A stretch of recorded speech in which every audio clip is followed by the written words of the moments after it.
সমস্ত সংকট থেকে ভক্তকে বাঁচাবার জন্য যার নাম স্মরণে আসে সবার আগে তিনি হলেন সংকটমোচন হনুমান। শ্রীরামচন্দ্রের পরম ভক্ত হনুমান হলেন অষ্ট চিরঞ্জীবীর মধ্যে একজন, অর্থাৎ হনুমান হলেন অমর, তার কোনো মৃত্যু নেই। কলিযুগের জীবন্ত দেবতা বলে তাকে আখ্যা দেওয়া হয়েছে। শাস্ত্র অনুসারে মঙ্গলবার দিনটি হনুমানের উদ্দেশ্যে নিবেদিত।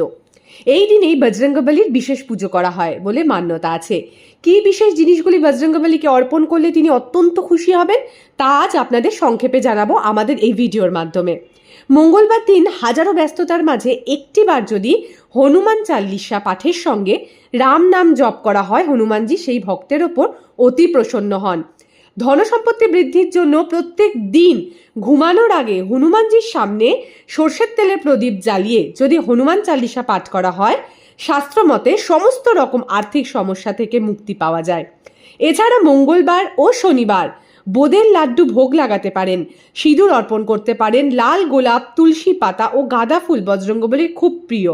নিয়মিত ওই ফুল পাতা অর্পণ করলে ব্যক্তির জীবন থেকে সমস্ত বাধা দূর হয়।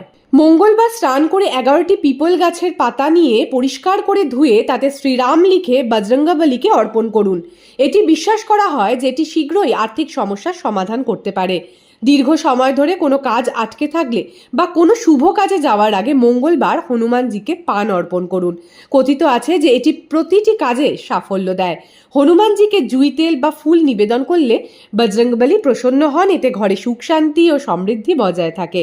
এছাড়া লাল কাপড়, লাল আপেল, লাল ডালিম, লাল মুসুর ডাল ইত্যাদিও দান করা যেতে পারে।